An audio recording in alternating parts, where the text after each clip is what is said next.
Hi, I wanted to share some of the content from the 30-day programme to Purposeful Habits that I'm running. Day 5 is around proactivity, and I think particularly through the coronavirus crisis and lockdown, it's particularly important to share this message because I think it's really relevant for everybody. So accompanying this video, you should hopefully see a graphic with two circles. So you've got the circle of concern, which is things that you're concerned about, and the circle of influence, which are things that you can actually do something about.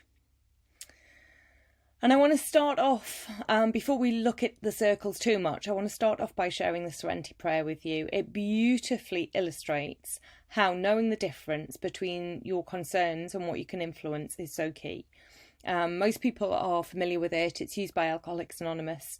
It starts off with Lord. For those of you who aren't Christian, as I am not, I hope you're not offended by it, but I wanted to share it as it is. Lord, grant me the serenity to accept the things I cannot change, the courage to change the things I can, and the wisdom to know the difference. And it is just so true, particularly in times of crisis, to be able to let go of the things that you cannot control.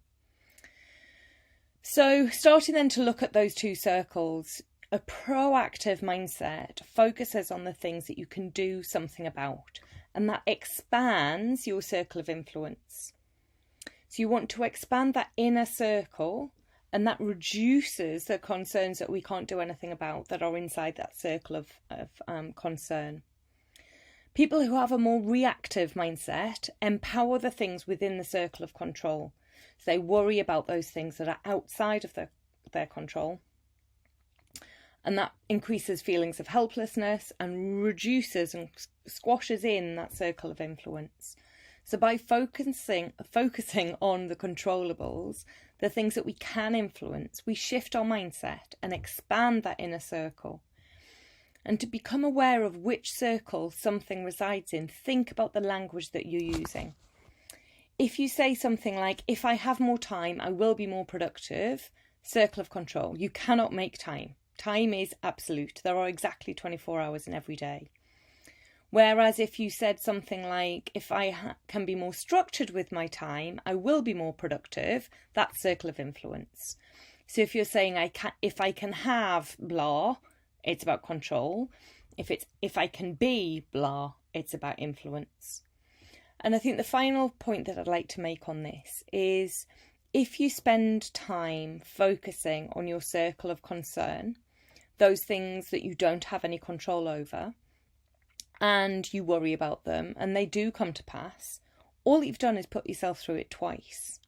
And if they don't come to pass, you have wasted energy and anxiety and time that you could have been spending doing something else, worrying about something that was never going to happen anyway. So please think about your language, think about what you can and cannot control. And in the words of a famous Disney movie, if it's not within your control, let it go.